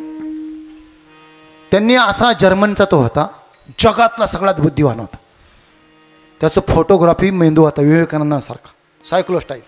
टाकलं का बाहेरच पडायची प्रिंट, टाकलं का बाहेरच प्रिंट. असे काहींचे मेंदू असतात, एकदाच वाचावं लागतं, परत वाचावं लागत नाही. आहेत खूप आहेत असे, आजही आहेत. तर तो मॅक्स मुलर इतका बुद्धिवान होता, त्याला भारतात आणलं. सांगितलं यांच्या संस्कृत ग्रंथ शिक, याचा अभ्यास कर, नीट ऐका सगळे, अभ्यास कर आणि याचं संशोधन करून यांच्या विरुद्ध लिहायचं. इथली शिक्षण प्रणाली नष्ट करायची, त्यावेळेस आपलं राज्य करता येईल. कारण 7,25,000 गुरुकुलं होते इंग्रज यायच्या अगोदर आपल्या देशात. एकही वेश्यालय नव्हतं आणि एकही कत्तलखाना या देशात नव्हता इंग्रज येण्याच्या अगोदर. म्हणजे आताच्या 78 अधिक ते 150 गणित करा, इतक्या वर्ष अगोदर. मग किती आले आता पहा. तर त्या मॅक्स मुलरने अभ्यास केला, वेदाचा उपनिषदाचा सखोल अभ्यास केला आणि इतकं पाखाडलं, इतकं लिहिलं त्याने विरोधात. सगळं जे मॅक्स मुलरने लिहिलं ते आज शिक्षण प्रणालीत हे जानवरों को देव मानते. काय काय लिहिलं भयानक. आणि तो मॅक्स मुलर मरताना त्याची पत्रे माझ्याकडे 200 पत्र आहेत, जर कोणाला वाचता येईल मला घ्या. त्याने लिहिलेले पत्र आहे. तो रडला. त्याने सांगितलं मी वाईट करायला गेलो आणि इतकं लिहिलं त्या संस्कृती विरोधात, परंतु असे कोट्यावधी मॅक्स मुलं जन्माला आले तरी ही वैदिक संस्कृती, भारतीय संस्कृती कुणीच नष्ट करू शकणार नाही. हे त्याचे वाक्य मॅक्स मुलांना, आपण नाही बोलत, इंटरनॅशनल लेवल सांगतोय तुम्हाला त्याचे वाक्य. आणि त्यांनी मारता मारता ते पत्र लिहिले, त्याच्यात लिहिलं ह्या इंग्रजांचा तर फार नाश होणार, त्यांनी माझा वापर केला. मी वाईट करायला आलो परंतु मला इतकं शिकायला मिळालं, इतकं शिकायला मिळालं की मी त्या परमात्म्याकडे, त्या भगवंताकडे वेद शिकलो. मी त्यांच्या विरोधात त्यांनी लिहून घेतलं माझ्याकडं. पण मी माझा जर त्या देवाला मला पुढचा जन्म घालायचा असेल तर भारत देशात जन्म घालावा आणि तिथं एखाद्या किड्या मुंगीचा कवेनं पण मला जन्म या भारत भूमीत जन्माला यावं. हे मॅक्स मुलरचे वाक्य आहे. हे पाश्चात्य तत्व सर्वात बुद्धिवान तत्ववेत्ता जर असं लिहितो तर अर्ध्या बुद्धीने, अर्ध्या आळकुंडाने, पिवळ्या झाडाने काय लिहायचं. किती मोठी संस्कृती आहे आपली. म्हणून या ठिकाणी देवा माझी ही वासना पूर्ण करा. कोण म्हटले? जगद्गुरु तुकोबाराय म्हणतात माझी इच्छा आहे, माझ्या मनाला हे आवडतं, मनाला आवडतं, मनाला आवडतं ना तेच माणूस करत असतो. मन एव मनुष्याणाम मोक्षसे कर्मबंधने, म्हणा तुचिरे पूर्वसंचित केले तया सारखे भोगने प्राप्त झाले. मन करारे प्रसन्न सर्व सिद्धीचे कारण. कितीतरी प्रमाण आहेत, मनावरच सगळं अवलंबून असतं. आता कितीतरी दृष्टांत आहेत, परंतु आपल्याला पुढे जायचं आता वेळ नाही घेत आपला. मन ही फार मोठी ताकद असते. म्हणून जगद्गुरु तुकोबाराय म्हटले की देवा माझ्या मनाला हे आवडतं, मनाला जे आवडतं ना ते माणूस करत असतो. शरीराला जे आवडतं तिथे बळत, कधी कधी काहींच्या मनाला आवडत नसलं कीर्तनात बळत धरून आणून बसावं लागतं. बस बाबा बस, बस बाबा बस, बस म्हणावं लागतं, बळत धरून आणावं लागतं, बसावं लागतं. पण त्याच्या मनाने जर स्वीकारलं नाही तर मन तिथं टेकत नसतं आणि बॉडीली ते बसलेलं असतं. आणि मनाला जर आवडलं नाही तर विनाकारण शीण तयार होत असतो. आवडीनं जर केलं तर त्याचा त्रास वाटत नसतो. सगळ्यांना आलो होतो व्हॉट्सअपला मध्ये. एक पोरगी ती हिमालयात चढत होती, एक शिखर चढत होती. त्या तिथल्या मुली असतात छोट्या छोट्या, आणि ते शार्पा वगैरे तिच्याबरोबर आपले प्रवास चाललेले. तिच्या पाठीवर इतकं मोठं ओझं होतं तिच्या भावाचं. ते चढत असताना त्याने विचारलं अगं तुला त्याचं ओझं वाटत नाही का? तिने उत्तर काय दिलं? माझा भाऊ येतो. परत पुढं गेलं, तुला ओझं जड झालं नाही, तर जड झालं नाही का? माझा भाऊ येतो. चौथ्यांदा विचारलं, परत चढत असताना तुला जड झालं नाही का? माझा भाऊ येते. आणि मग शिखरावर गेलं टाकलं. माझ्याचं कधी ओझं वाटत नसतं, आपल्याचं कधीच ओझं वाटत नसतं. तसं आपण जे मनाने स्वीकारलं ना, अंतकरणाने जे स्वीकारलं त्याचा त्रास नाही वाटत, त्याचा आनंद वाटत असतो. आणि जे आवडीने केलं असतं, सवडीचं वेगळं आणि आवडीचं वेगळं. आवडीने जे केलं असतं ना ते परिणाम करत असतं. विठ्ठल विठ्ठल विठ्ठल विठ्ठल विठ्ठल. आवडीने भावे हरिनाम घेसी, तुझी चिंता त्यासी सर्व आहे. नको खेद करू कोणत्या गोष्टीचा, पती लक्ष्मीचा जाणत. आवडीनं केलं ना त्याची काळजी त्याला. समर्थाची कांता का कोरांना मागे, का राजयाची कांता काय भीक मागे, मनाचे आजोगे सिद्धी पावे. अशा रीतीनं जगद्गुरु तुकोबाराय म्हटलंय देवा हे माझ्या मनाला आवडतं, मनाला आवडतं, मनाला आवडतं. आवडीनं काय परिणाम असतो. एक राजा होता आणि राजाच्या दरबारात एक सेनापती येऊन बसायचा. पण सेनापतीचा मुकुट इतका सुंदर, राजा आकर्षित झाला. सेनापतीला बोललो इकडे. म्हटलं बऱ्याच दिवस पाहिलं. म्हटलं कुठून आणता, कोणत्या कंपनीतून आणता सांगा ना हा मुकुट. सेनापतीने सांगितलं महाराज कंपनी आमच्या घरीच. काय?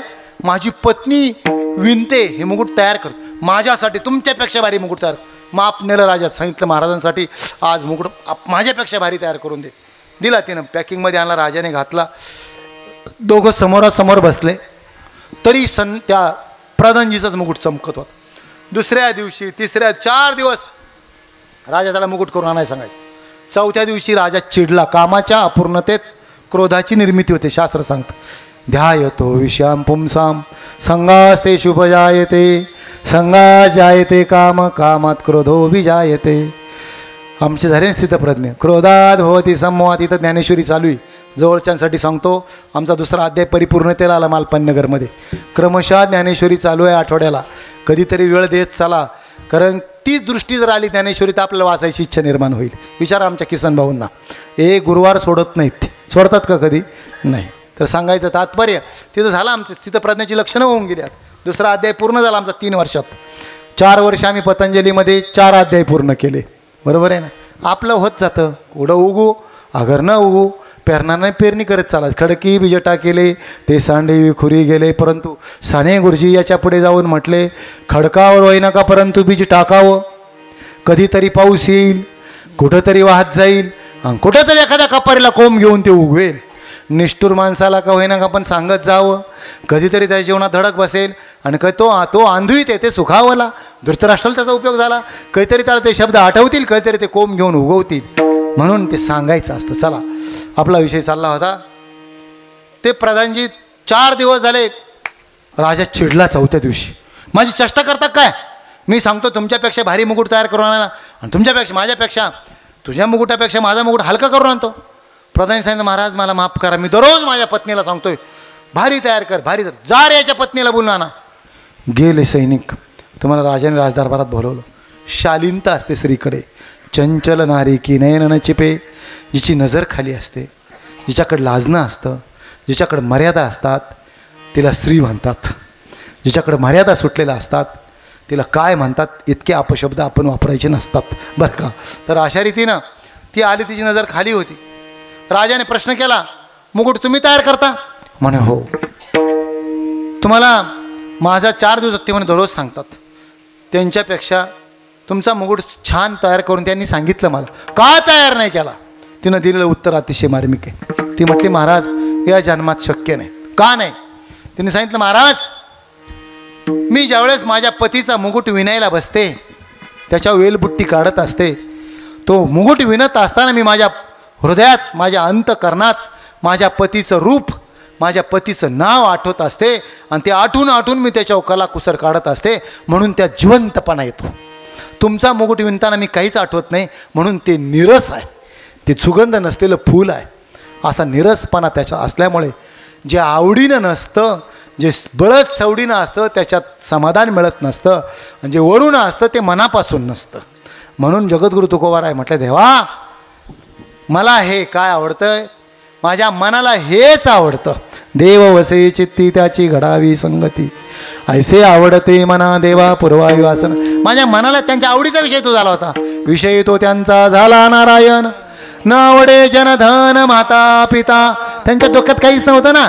त्यांना निर्वाणी गोविंद सगळं कुठेही गेले तरी त्यांचा विषय तो झाल्यामुळे ते म्हटले, माझ्या मनाला ते आवडतं, माझ्या मनाला हे आवडतं.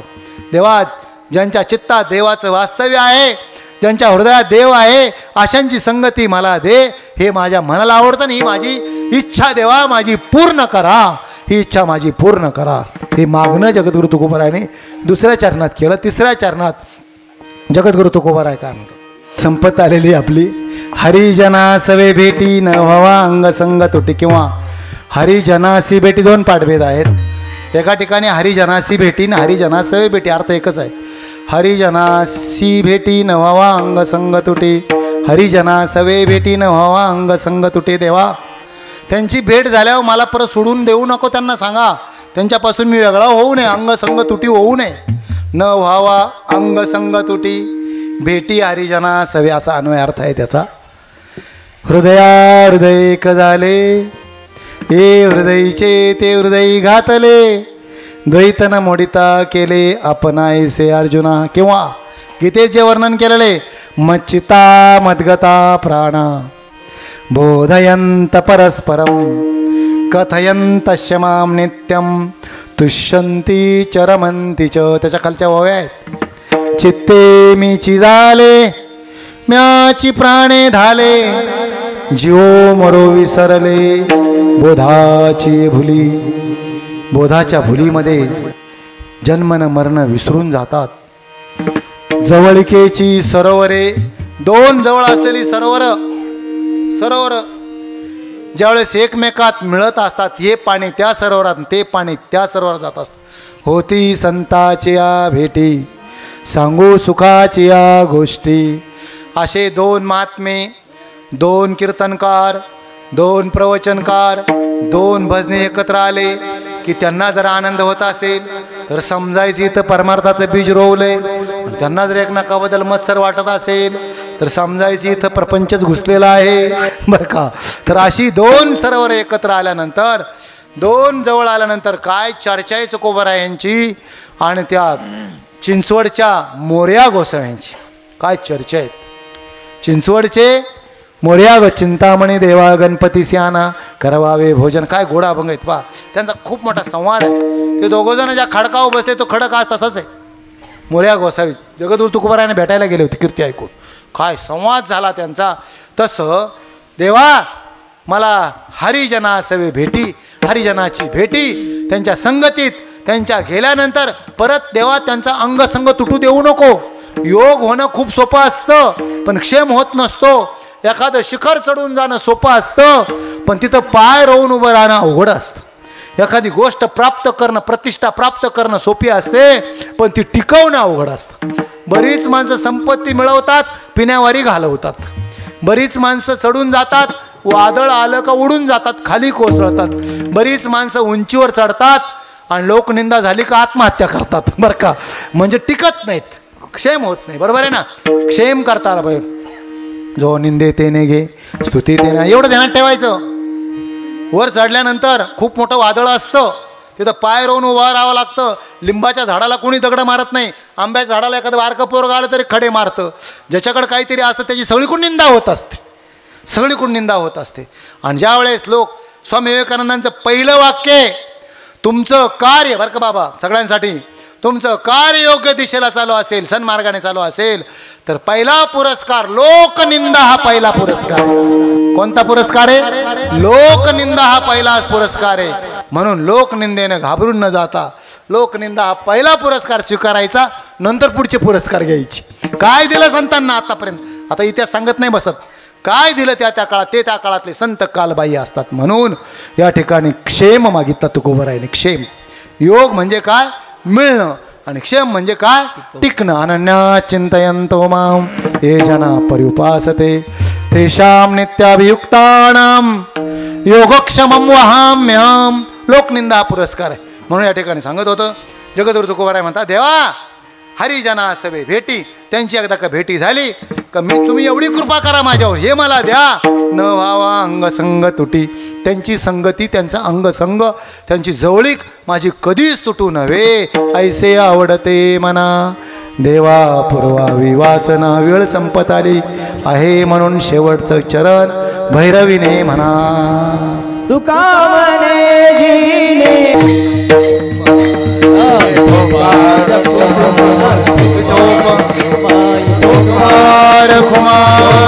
टाळी वाजवा.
बाबांना देव वसे चित्ती त्याची घडावी संगती ऐसे आवडते मना देवा पुरवावी वासना. अतिशय धावत्या वेळेमध्ये शेवटच्या चरणामध्ये जगद्गुरु तुकोबाराय म्हणतात तुका म्हणे जिने भले संत संगष्टने. जगद्गुरु तुकोबाराय म्हणतात इकडं ऐका 2च मिनटात फक्त. जगायचंच आहे मला जिने सतत मला संतांच्या संगतीत जगू द्या नाहीतर मला राहूसुद्धा देऊ नका. हे परमात्म्याकडे मागितलेलं मागणं आहे. तुका म्हणे जिने भले दोन्हीकडे लावायचा अन्वयार्थ. तुका म्हणे भले जिने संत संगष्टने किंवा तुका म्हणे जिने भले संत संगष्टने दोन्हीकडे भले लावायचा बरं का. भले आता खूप मोठा त्याचा व्याकरणातून अर्थ आहे. आपली वेळ संपलेली आहे.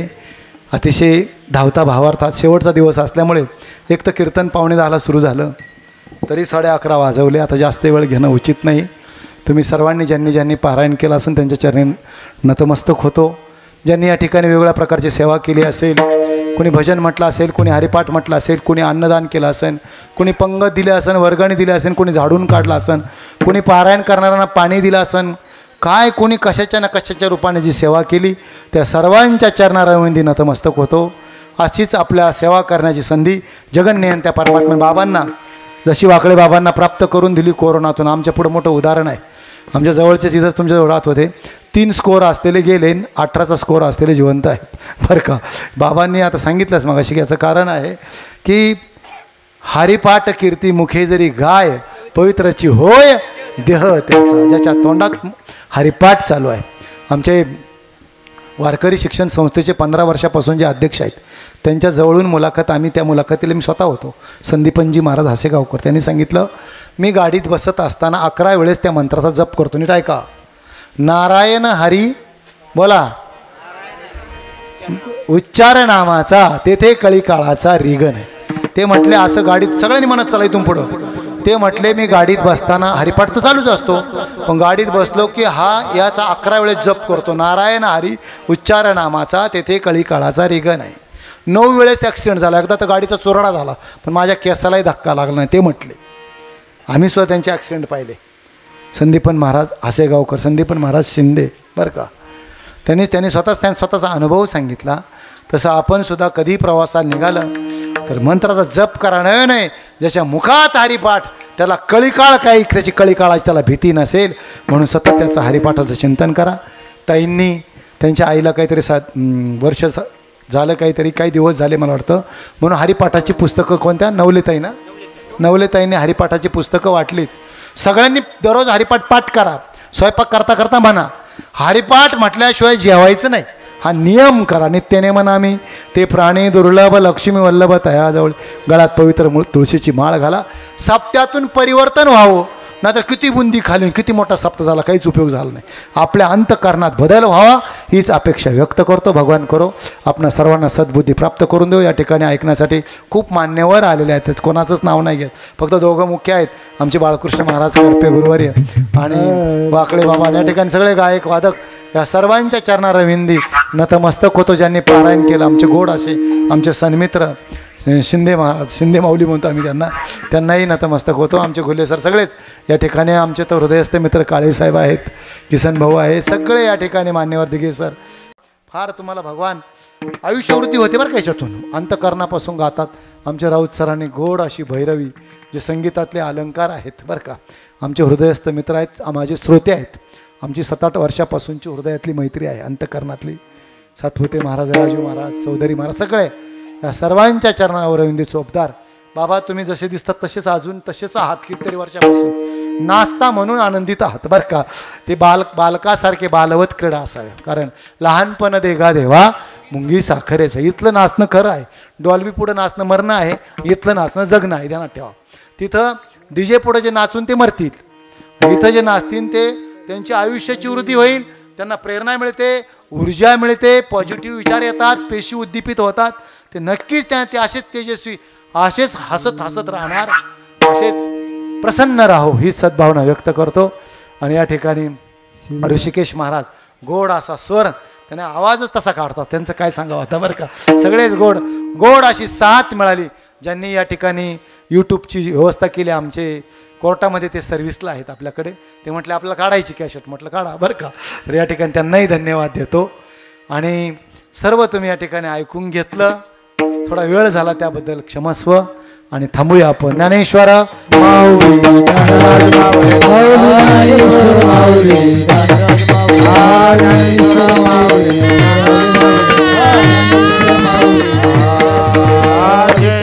जय जय बोलिले पुरे देवा पुरे करा क्षमा नाही विचारिला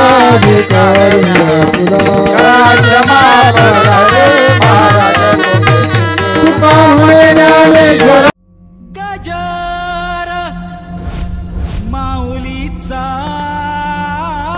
गजर